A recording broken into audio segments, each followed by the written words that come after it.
자, 천국은 통치라고 그랬죠. 그래서 하나님이 예수님이 이렇게 행사를 역사하시는 이 행하시는 행사를 보면 그냥 이렇게 아무렇게나 하시는 게 아니에요. 반드시 주님이 그 170km 되는 거리를 쫓아와 가지고 네 제자들의 손 씻지도 않고 먹었도다 하고 이 엄청난 시비를 거는 이 종교인들을 볼 때 주님은 곧바로 또 이방 여인을 만나러 이방 땅으로 가시잖아요. 또 오늘도 마찬가지입니다.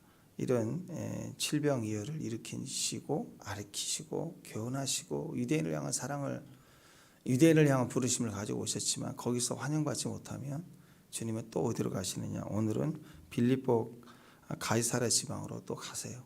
이 지역이 어떤 지역이냐면 이 북쪽에서 갈릴리 한 40km 정도 떨어져 있는 곳인데 이것은 그 원래 이제 헤롯 이전에 헤롯 그 왕이 그 당시 그 아우구스트 황제를 위해서 그 성읍을 세웠어요. 신도시를. 그래가지고 일부러 만든 그 도시인데 이것을 그 아들 왕이 이제 현재 헤롯 분봉왕이죠. 빌립 그 뺏긴 그 빌립 왕이 그 다스린 지역인데 그때 그 당시 황제였던 티베리우스에게 경의를 피하고자 그 이름을 따가지고 가이사랴 빌립보다 이렇게 싹 이렇게 포장을 해서 창제 이름으로 그런 거 있잖아요. 왜 여기 뭐 무슨 뭐 연예인 이름을 걸어서 거리 이렇게 한 것처럼 이렇게 띄워준 거예요. 그렇게 개명을 해가지고 표기를 했습니다. 근데 이 지역은 유대인은 거의 살지 않고요. 그 신도시고 또 더군다나 이렇게 받친 도시이기 때문에 또 실제로도 유대인들이 경건한 유대인들은 거의 살지 않고 여기는 다 이방인들이 와서 거주했습니다. 그러다 보니까 이곳은 유대인이 다스린 땅이지만 이방인들이 다 머물러 살고 있는 곳이고 여기는 각종 우상으로 가득 차 있는 마을이에요. 자, 이런 배경에서 예수님께서 제자들에게 이곳 우상 여기 와가지고 말씀하시는 거예요. 이 도시에 와가지고 이곳에 우상으로 가득 찬 이 이방인들, 이 대부분인 이곳에 사는 사람들이 예수를 누구라 하느냐 이렇게 질문하신 거예요. 그래서 제자들이 뭐 세례 요한, 뭐 엘리야, 뭐 에레미야 하나 중 하나다. 또 세례 요한이 부활했다. 뭐 이렇게 사람들은 막 말을 하는 거죠. 그런 배경에서 예수님이 야 그러면 너희들은 제자들 너희들은 나를 누구라 하느냐 하고 주님이 한 번 더 물어보시는 거예요. 그러니까 이 배경을 이해를 해야 됩니다. 그냥 주님이 이스라엘 속에서 저들은 나를 뭐라고 하느냐 아니라 이방인 지역까지 와서 우상 가득한 이곳에서 나를 누구라 하느냐 했을 때 그들이 선지자 중에 하나입니다. 뭐 이렇게 대답을 한 거예요. 그랬더니 예수님이 그러면 너희는 나를 누구라 하느냐? 그랬을 때 베드로의 명답이 나오죠. 베드로는 주는 그리스도요 살아계신 하나님의 아들이십니다. 이렇게 고백했습니다. 근데 이 고백은요 베드로 자신의 어떤 단순한 신앙 고백 스토리로 보지 말고 이것이 우리에게 연결되어 있다라는 것이에요. 왜냐하면 이 베드로의 그 대답을 가지고 주님이 받으실 때 그래 베드로야 이건 참 하나님 준 지혜야. 하나님 내게 알게 하신 거야. 베드로를 칭찬했잖아요. 근데 그걸로 끝이 아니에요. 답을 알았군. 너 100점 끝. 그게 아니라 이후에 주님이 이야기하시는 것은 뭐냐? 그 고백, 베드로의 그 고백 그리고 그 베드로란 말이 이 반석이라는 뜻이잖아요. 개바, 바위. 근데 내가 반석이야. 나는 반석에 집을 세운다. 베드로에게 천국 열쇠를 준다. 묶어 푸는 권세를 준다. 결국 이야기가 뭐냐면 내가 이 반석 위에 교회를 세우겠다. 이 그리스도라고 고백하는 고백 위에 교회를 세우겠다. 그 얘기예요. 그렇게 연결시켜 가요. 그러니까 여기서 얘기하는 그 교회를 세우겠다는 주님의 단순한 메시지 속에는 뭐가 배경이 있냐. 나는 이 반석의 교회를 세우는 내 목적을 위해서 나는 십자가로 지금 가고 있는 거야. 그리고 십자가에 오를 거야. 그리고 부활할 거야. 그리고 음부의 권세가 이기지 못하는 영광을 가지고 임재와 영광과 권세를 가지고 내 교회를 세울 거야. 그런 교회를 세우겠다. 그러기 위해서 난 십자가 간다. 이 배경이 여기 깔려 있는 거예요. 이 얘기를 하고 계신 거예요. 그러니까 하나님 우리에게 뭔가를 물어보시면요, 그냥 탁 던지는 말이 아니에요. 그 대답 속에 주님이 뭔가를 더 주님의 비전을 주는 거예요. 주님의 역사를 주시겠다는 거예요. 주님의 기름 부음을 주시겠다는 거예요. 여러분, 베드로의 이 고백을 보십시오. 주는 그리스도시요 살아계신 하나님의 아들이십니다. 자, 주는 그리스도시요 살아계신 하나님, 이건 같은 의미가 됩니다. 하나님의 아들, 그것은 곧 메시아, 구약에서는 메시아라고 그랬어요. 메시아, 그게 그리스도, 기름 부음을 받았다. 하나님의 아들의 특징은 기름 부음을 받은 자예요. 하나님의 사람들의 특징은 교회 다니는 사람들이 아니라 기름 부음을 받은 사람이에요. 하나님의 아들들은 하나님의 영으로 인도함 받은 그들이 곧 하나님의 아들들이라. 하나님의 성령이 반드시 기름 부음이 있어야 됩니다. 아멘. 아멘. 그러니까 목사도 설교에 성령이 임재해야 돼요. 그래서 성령의 임재가 없는 설교를 하는 목사와 덥고 늙은 할머니와의 공통점. 늙은 할머니와 덥고 늙은 할머니와 성령이 역사하지 않는 목사의 설교의 공통점. 영감이 없다 그러더라고요. 어제. 영감이 없다.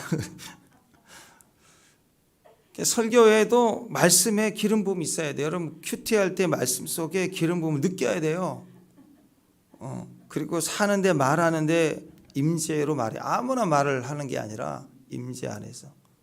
그래서 여러분, 방언이라는 건 비정상적인 언어가 절대 아닙니다. 성령의 사람들이 아닌 사람들은 방언을 할 때 그걸 보면 이게 뭐 하는 소리냐, 그렇죠? 근데 성령이 말하게 하심을 따라 말하는 게 방언이에요. 그러니까 방언을 말하면 임재가 있게 돼 있어요. 임재에 사로잡히는 거예요. 그러니까 길 가다가 그냥 그러면 미친 거잖아, 그죠? 어제 유튜브 하나 보니까 그 집에 키우는 개가요, 개가 멍멍 짖어야 되는데 야 그러더라고요. 너무 웃겨가지고. 아니, 그래가지고 실험을 PD가 와가지고 문을 똑똑 두드리니까 그 집 앞에 두드렸더니 야! 그거 너무 웃겨가지고. 아니, 개가 개같이 짖어야지 뭐 야야야. 우리 안에 성령이 임재하시는 말을 해야지 막 또 이상한 말을 하면 그건 골 때린 거죠. 우리가 말하나 생각하나 항상 성령의 기름 부음 속에서 말을 하고 그렇게 기름 부음 안에서 행하고, 그게 기름 부음의 사람, 기름 부었다. 그러면 구약 시대의 기름 부음은 3종이죠. 왕, 제사장, 선지자에게 기름을 부었어요. 그래서 기름 부음은 반드시 하나님 일을 해요. 하나님 앞에서 해요. 코람돼요.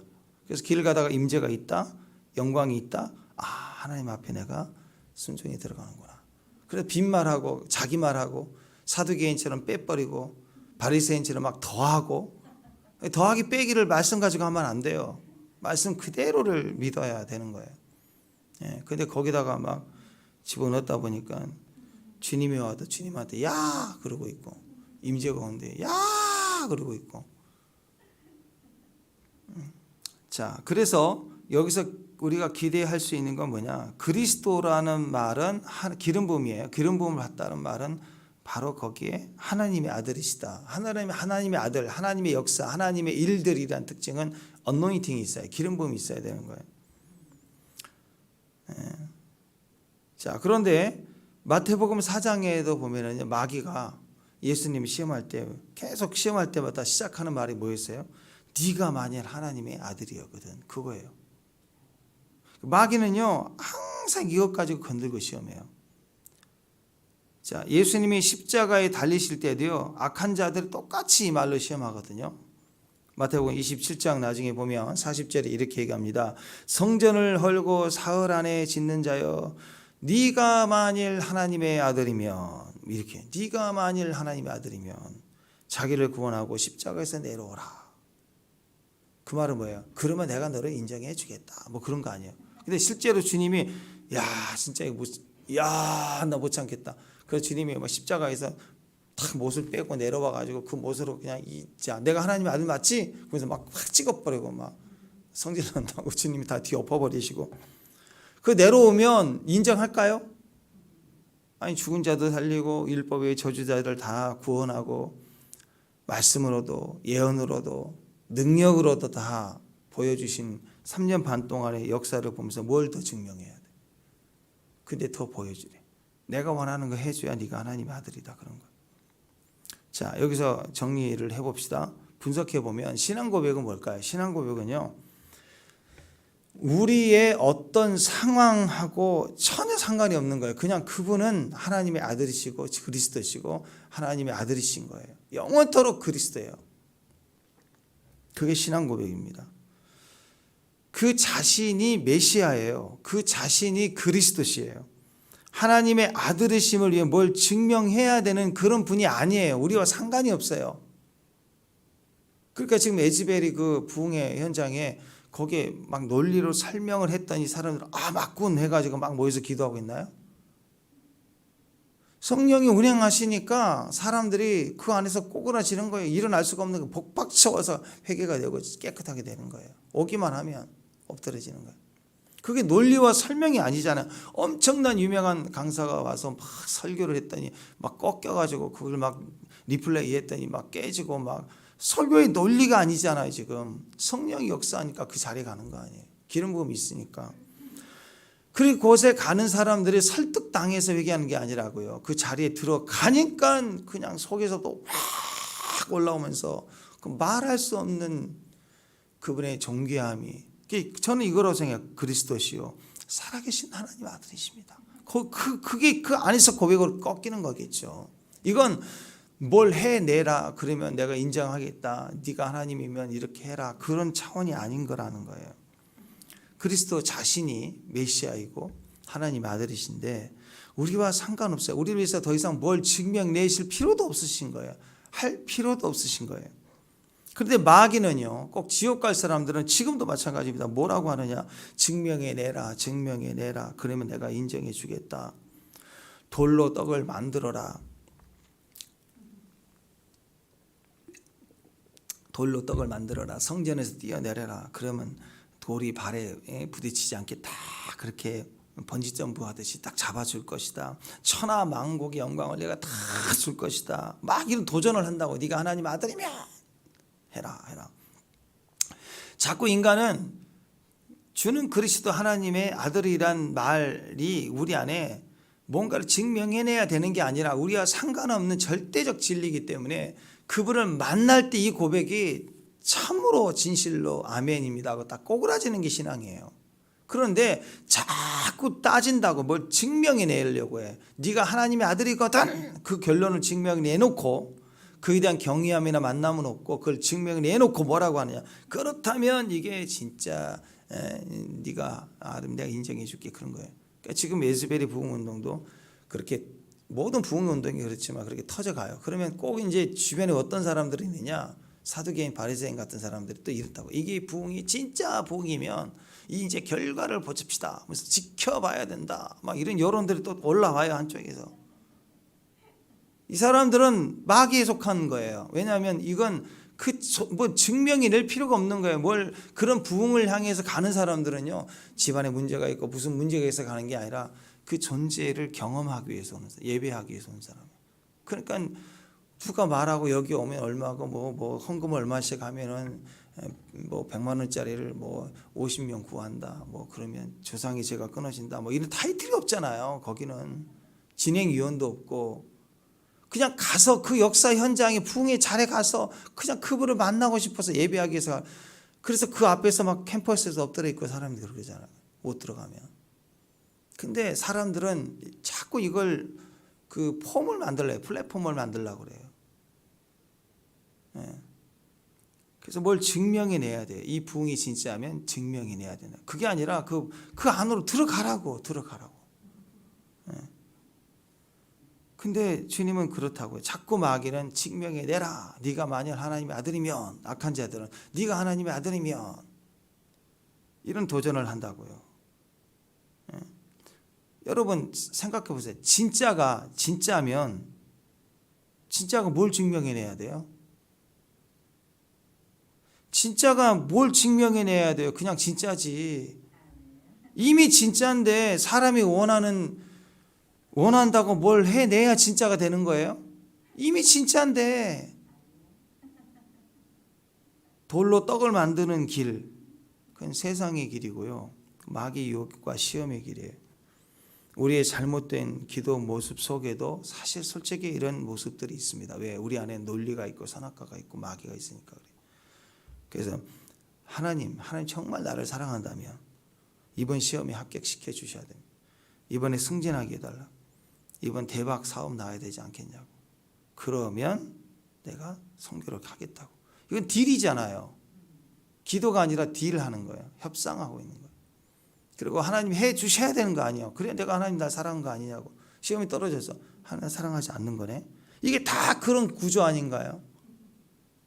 두로와 시도네.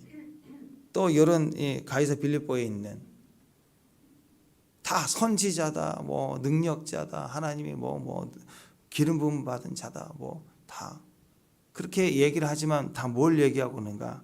우리에게 혜택을 주고 능력을 주고 신기한 능력을 행하는 그런 능력자다. 이게 능력자로 보는 거죠. 내 합격과 상관없이 내 승진과 상관없이 진짜 하나님이시잖아요. 그분은. 그게 부흥에서의 고백이에요. 부흥 현장에서는 그냥 주는 그리스도 살아계신 하나님 아들. 다른 게 필요 없어요.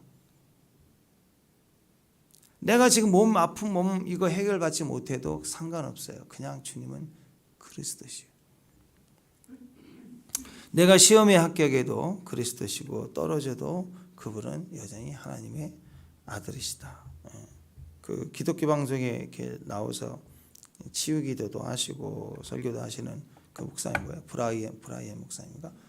그 목사님도 보니까 혹이 이렇게 뒤에가 이렇게 많이 나오셨더라고요.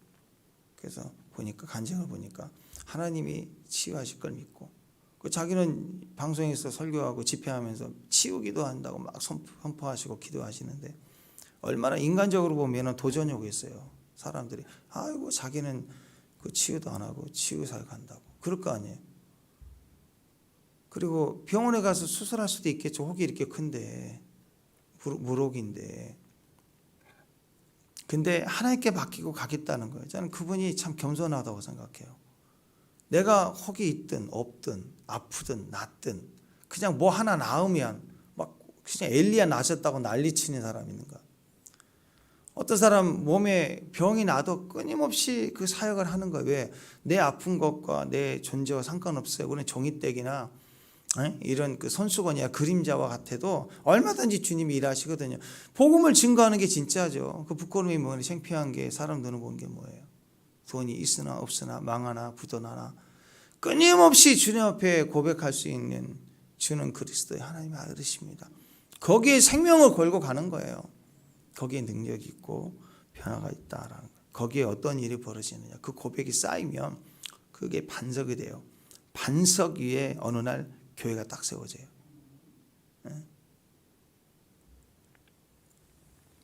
자 이렇게 그리스도고 하나님의 아들이라는 믿음을 하는 사람들이 모이면요 거기에는 흐름이 생깁니다. 관계성이 생겨서 이건 세상적 관계성이 아니라 하나님과의 관계성이에요. 자 베드로가 물어봐요. 베드로의 고백을 통해서 주님이 너는 나를 누구나 했을 때 주님이 베드로라는 사람의 진실된 부흥의 고백을 딱 들을 때 주님이 이 고백을 누구와 연결하면 자신과 연결돼요. 걔봐 반석이야. 내가 내 위에 교회를 세운다. 그 얘기를 반석 위에 교회를 세운다. 그러면서 그 교회는 어떤 것이냐? 머리는 그리스도고 온 몸은 지체가 많아요. 한 분이에요. 그리스도는 하나. 그렇지만 그 머리에 있는 기름 부은 몸으로 흘러내려가요. 이게 다 관계성이에요. 베드로 고백 위에 교회는 그리스도와 연결된 하나라는 거죠. 그 관계성을 확인해 주는 게 기름 부음이에요. 기름 부음.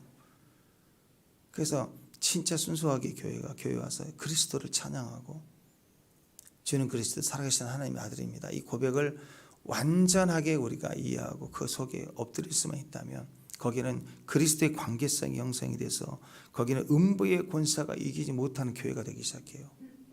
힘없는 교회.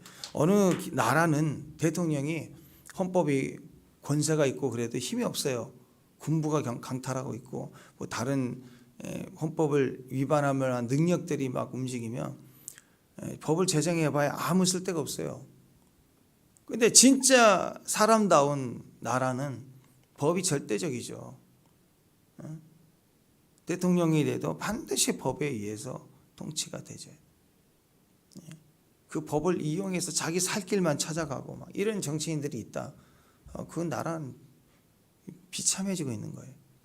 법이 절대적이어야 돼요.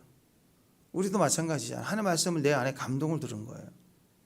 그러면 그 말씀에 내가 순종할 수도 있지만 아무도 모르니까 제껴버리잖아요.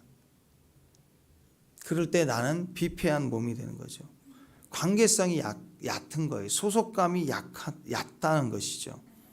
그러니까 주님에 대한 약속의 관계성이 분명할수록 주님의 통치가 강력해지고 그 한 사람 때문에 그 지역 전체가 흔들리는 거예요. 지진과 진동과 같은 일이 일어날 수밖에 없는 거예요. 그래서 성경에서 항상 그 시대의 영적 거장 한 사람 두 사람이 휘셨잖아요. 뒤집어 놓잖아요. 결국 정치적 왕보다도 하나님이 그 사람 통해서 일하는 것을 보죠. 자, 베드로의 명대답을 다시 봅시다. 16절. 자, 한번 읽습니다. 16절 시작.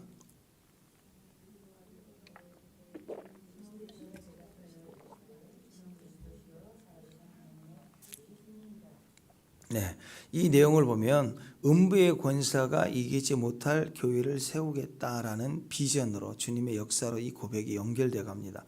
그리스도라는 단어와 교회라는 단어가 연결돼요. 그래서 그리스도란 머리, 교회는 몸, 이게 연결이 돼서 주님이 하시는 곳이고 주님이 계시고 주님과 연합된 몸이기 때문에 음부의 권세가 이기지 못한다. 그래서 18절 19절 보면 반석 위에 교회를 내가 세운다. 음부의 권세가 이기지 못한다 하면서 천국 열쇠를 준다.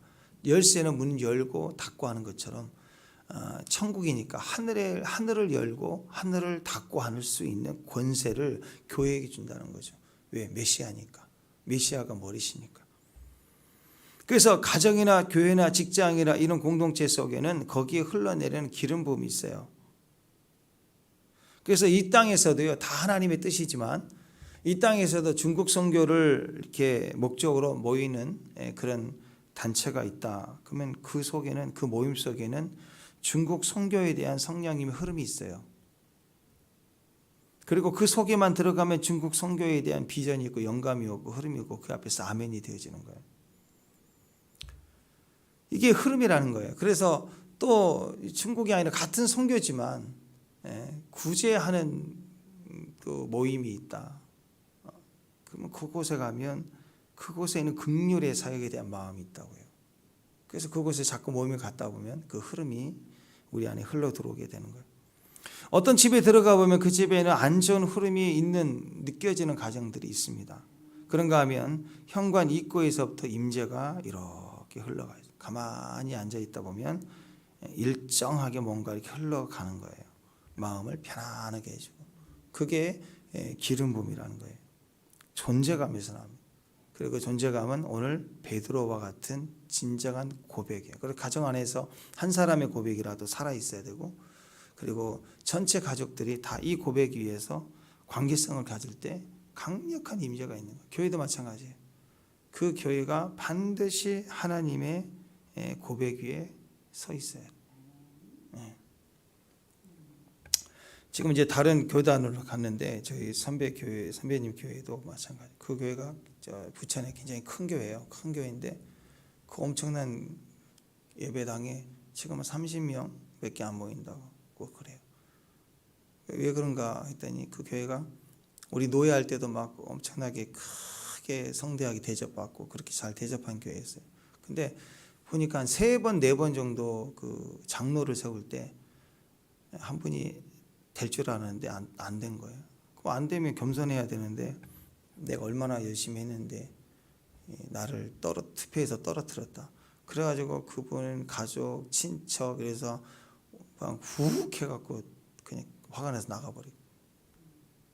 그게 뭐 목사님 잘못도 아니고 목사님 참 좋으신 분이거든요. 좋으신 분인데 확 내려나가. 또 그것도 권사를 세우는데 권사를 세우는 두 사람이 또 안 좋은 사이인데 싸웠어. 싸우는데 결국은 아내끼리 싸우니까 남편들도 결국은 또 이렇게 불편해지잖아요. 근데 보통 이제 그런 사람들, 고집이 센 사람들은 서로 이제 딸리는 편들이 많잖아요. 그러니까 이게 골물대로 골물니까 이제 목사님 어느 편이냐고. 목사님 이쪽 벽하면 여기로 가고 이쪽 벽하면 여기로 나가. 괜히 목사님 시비 걸고 그렇게 하더니 또 확 나가니까 내가 이겼다가 아니라 그럼 나도 간다. 그래가지고 다 나가버렸어요. 그렇게 한 서너 번 하더니 거기는 이렇게 집분만 세우면 다 나가네. 그래가지고 교회가 또 코로나 시대 딱 지나고 나니까 30명 대예배당, 그거 엄청 큰 예배당인데 참 교회가 그렇게 어느 순간 그렇게 돼버리는 거예요. 네, 그거 무슨 문제죠? 제가 아는 목사님 중에 그 신학적으로도 또 뭐 성품적으로도 정말 부족함이 없는 분이시거든요. 은퇴하셔야 되는 분이신데 그러신 분인데 목사님 문제도 없고 교회에 엄청난 비리가 있는 것도 아니고 어떤 교회는 막 비리가 많아. 엄청 많은데도 막 넘어가.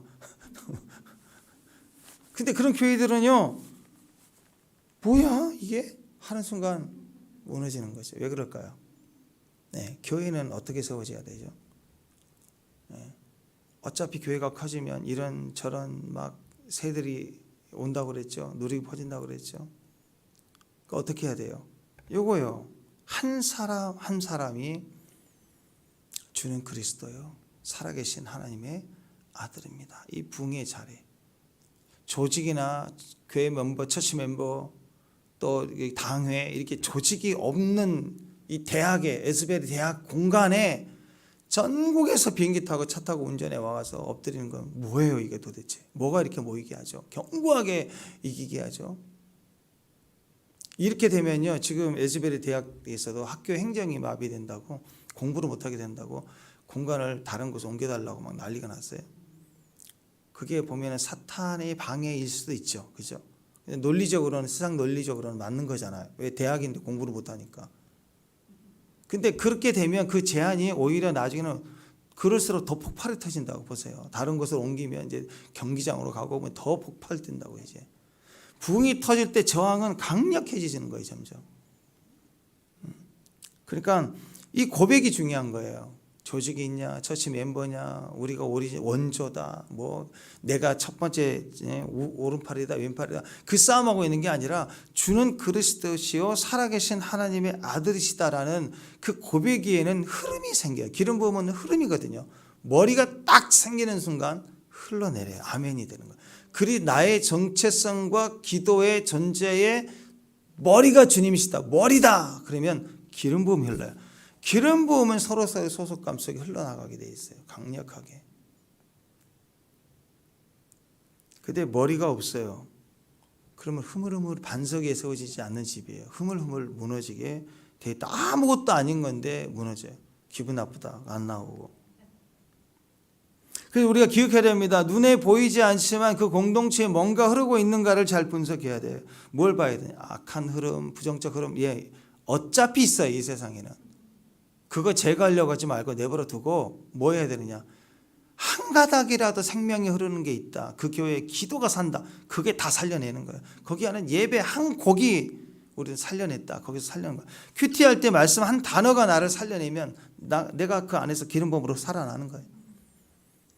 그 한 사람이 누구냐는 거예요. 그 한 단어가 뭐냐는 거죠. 그 한 곡이 뭐냐는 거예요.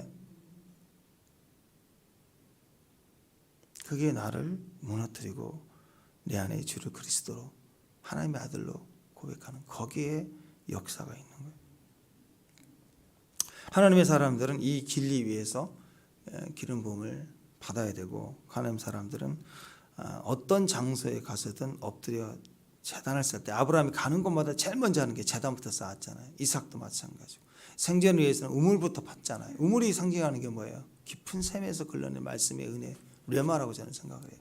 예배를 하고 레마를 끄집어내 거기 생명수니까. 그렇게 시작하는 하루하루의 고백의 흐름을 가진 사람들은 사막 어떤 곳에 던져놔도 한 백성을, 한 민족 200만 명을 40년 먹이시잖아요. 이게 불가능. 대한민국 정부가 아무리 잘 살아간다고 그래도 200만 명 분의 식사를 제공할 수 있을까요? 저는 불가능하다고 생각해요. 한 번 한다는 것도 난리 날 거예요. 지금 200만 명분의 식사를 정부에서 결제해서 먹이겠다, 대행사를 하겠다. 엄청난 거예요. 엄청난 거. 그거 할 수가 없어요. 근데 그걸 40년 내내 세 끼를 다 먹여야 돼. 한 끼도 아니고. 햄버거 하나를 200만 개를 준다 할 때도 난리가 날 거예요. 그 예전에 그 방학 때 되면 청소년 캠프 그런 거 많이 했거든요. 큰 교회에서는 그 자기 성도들 청년부 이렇게 가잖아요. 근데 청소년도 데리고 가는데 이제 전국 청소년 개포한다 그러면 전국에서 개척교회나 개개인으로 팀으로 보내요. 한 교회에서 4명 또는 많이 보면 20명. 그래서 전국에서 그 선교단체에 캠프로 보낸다고. 그러면 보통 한 4,000명, 5,000명 아이들이 3박 4일 숙박하면서 또래 막 하면서 집회를 하는 애들이 참 많이 변화가 되고 은혜를 받긴 해요. 또래를 뭉쳐놓으면. 근데 거기 무슨 그런 일이 있더라고요. 그 캠프 진행하는 분하고 얘기를 해보니까 딱 캠프 시작하면요, 그 지역 뭐 가평 뭐 그런 그쪽이잖아요. 그러면 그 근처에 치킨 대표들이 치킨 대표들이, 왜냐하면 치킨 시키면 한 4,000마리 시켜야 되잖아요. 그 공수가 안 되는 거 미리 계약을 하자는 거예요. 그래가지고 4,000마리 시키면 한꺼번에 4,000만 원 시키니까 이제 뭐 얼마나 세일을 해주겠다, 아니면 이거 대신 뭐 뭘 보상해주겠다 이런 게 있어요. 근데 그 갑자기 가면요 4,000마리 치킨을 어디서 구워요? 그걸 빵에도. 그러니까 미리 다 하지 않으면 안 돼. 그거 하나 때문에 난리가 나는 거예요. 어느 날은 치킨값이 뭐 200원만 올라도 그거 엄청 오르잖아요. 예산비가 막. 그러니까 그거 하나하나가 막 전쟁이에요. 치킨이 막 전쟁이에요. 어쩔 때는 치킨이 좋은 거 들어오면 됐지만 좀 싼 게 들어오고 빈약한 치킨이 오면, 빈약한 치킨 10마리 갖고는 먹을 게 없어요. 그러면 또 이게 뭐냐고 그럴까 봐 또 치킨 찾아다니고, 그 치킨의 전쟁이. 그리고 보통 이제 그 가평의 지역에 그쪽에 막 수용관이 많으니까 그러면 한 군데만 있냐고요. 청소년 캠프가. 그러니까 치킨이 난리 나는 거예요. 치킨이 전국 치킨 다 집중해야 되고 막 그런 일들이 있어요. 그게 다 그것도 하나의 현상이잖아요. 흐름이잖아요. 흐름. 네. 자, 이런 것까지 다 포함하여서요, 어떤 장소에든 흐름이 있어요. 인간적 흐름, 돈의 흐름, 분노의 흐름, 막 쌓인 흐름, 비난의 흐름뿐만 아니라, 그러나 우리는 어떤 흐름이 있어야 돼요?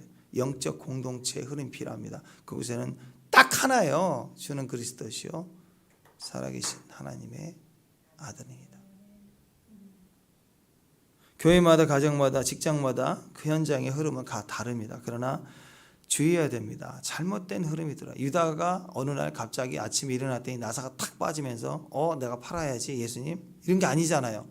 처음부터 그는 랍비라고만 불렀지 주님이라고 부른 적이 없어요. 기회를 계속 주신 거잖아요. 그 기적과 능력과 사역 현장에서 그는 바뀌지 않은 거예요. 여전히 흐름 속에 들어오지 못한 거예요. 흐름이 달랐다는 거죠. 그러니까 여러분, 우리는 이제 막 들어온 사람이나 또 주의 사역을 감당하는 사람이라 한결같은 흐름이에요. 어떤 흐름이에요? 그 공동체 흐름이에요. 그것에 흐르는 영적 흐름이에요. 성령이 기름 부으시고 인도해 가시는 흐름이에요. 그 중심이 오늘 이 베드로의 고백이라고 믿습니다. 주는 그리스도시요 살아계신 하나님의 아들입니다. 뭘 증명해내야 되고, 내가 사랑받는다는 걸 인정받아야 되고, 내가 우리 교회에서 어떤 존재인 것을 다른 사람들도 확인받을 필요가 없어요. 그런 마음이 요만큼이라도 있으면 서운하고 섭섭하고 거북이가 되고 도끼가 되고 그런 거에 자꾸, 왜 교회 와서 자꾸 뭘 증명해내려고 그래? 뭘 해야 인정받는 게 아니라고. 이미 인정받았어요. 주님이 너를 인도한다, 기름 부었다, 너는 내 자녀다, 너를 위해서 십자가에 지었다. 뭘 더 증명해? 사랑을, 하나님 우리를 향하여. 그냥 믿고 그분의 자녀인 것을 감사하고 그 공동체의 흐름을 따라서 내게 주신 분량을 따라서 내가 최선을 다해서 고백하고, 사역을 할 때도 그렇습니다. 찬양을 인도할 때도 그렇습니다. 그걸 뭘 이렇게 멋지게 부르고 막 짜내고 이렇게 곡을 콘티를 잘 짜갖고 막 이렇게 해야 되는 게 아니에요. 찬양 인도를 하신 분들은 알아요. 그냥 한 곡이 승부를 건다고. 한 곡이 내 안에 고백된 곡 한 곡이면 돼요. 그게 확 뒤집어놔요. 그 여러분도 경험하시잖아요. 한 곡이 내 안에 들어오면 며칠 동안 그 곡이 계속 내 안에 또 듣고 싶고 막 살아나고 잠을 자도 깨도 들리고 곡이 계속 나를 휘젓고 다니잖아요. 주는 그리스도시요 살아계신 하나님의 아들입니다. 이 고백이 우리를 살리는 겁니다. 우리가 다시 이 베드로의 고백으로 끝내지 말고 우리가 그 고백으로 서 있기를 바랍니다. 우리 교회 안에 딱 들어오면 임재 흐름. 제가 흔히 얘기하는 교회 들어오면 교회 냄새가 있어야 된다. 그게 그거예요. 그게. 임재를 모를 때 청소년 때 교회 가면 그때 장의자잖아요. 교회 딱 들어오면 바람이 싹 들어올 때 아무도 없을 때 시원하잖아요. 장의자에 싹 누워있으면 잠깐이라도. 그게 임재 안에서 내게 쉼을 주는, 그게 다 임재예요. 임재. 내 안에서 영적 흐름, 관계성, 소속감, 성령의 어노인팅이에요. 그 마음이 편한, 뭘 기도로 얼만큼 1시간 2시간 해내야 시원한 게 아니라 그냥 교회예요. 주님 임재 안에서 거기서 엎드려지는 거. 그게 더 깊어지는 거죠. 그러나 우리는 들어오면 뭘 해내고 뭐가 나타나야 되고 천사가 나타나야 되고 뭐 기적이 나타나야 하나님 날 사랑하시네요. 우리는 그런 존재가 전혀 아닙니다. 그냥 사람이 보는 건물이지만 그 속에 하나님이 계시는 임재, 우리가 그의 성도, 그의 백성, 그의 신부, 신랑의 친구로서의 기쁨이 있는 것, 그게 다 기초가 되는 거예요. 주는 그리스도시요 메시아입니다. 하나님의 아들입니다. 그분이 기름 부음 받았어요. 아멘. 근데 우리가 뭘 또 받으려고 그래? 어디 가서 뭘 세게 받으려고 그래요? 그분이 기름 부음인데, 근데 그걸 또 다른 건 내가 뭘 받아가지고 또 뭘 증명하려고 그래 또. 그분의 기름 부음 안에 있으면, 소속감 안에 있으면 그 기름 부음이 내 기름 부음, 그분의 능력이 내 능력, 그분의 지혜가 내 지혜. 아멘. 그래서 그 안에 소속으로 들어가려고 하면 다 하나님이 하시는 거예요. 하나님이 역사해 주시는 거예요. 그래서 여러분 누구한테 무슨, 어제도 그랬죠. 무슨 지파 되려고 하지 말고. 지파 소리 얘기하면 좀 이상한 사람들이. 아니 무슨 코리안이 지파야. 어떤 느낌이냐면요. 외국인이 미국인이 와가지고 아리랑을 부르면서 이 아리랑 곡은 뭐 한국에 얼이 들어 있고 막 이렇게 막 진심으로 막 하면 좀 이상치 않나요? 그거? 우리 민족에 대해서 많이 아는군 이 정도지. 그게 진짜 우리가 느끼는 그 느낌이 있나요? 일본에 대한 그런 많은 상처와 이런 것들에 대한 우리 그 속마음들 아나요? 우리도 마찬가지예요. 왜 유대 문화에 들어가서 그 문화 뚜껑을 쓰고 앉아서 그걸 막 엄청난 것처럼 무슨 지파 따지고 있고, 그냥 우리는 이방인이, 우리는 부스러기면 되는 존재예요. 그냥 딱 하나면 돼요.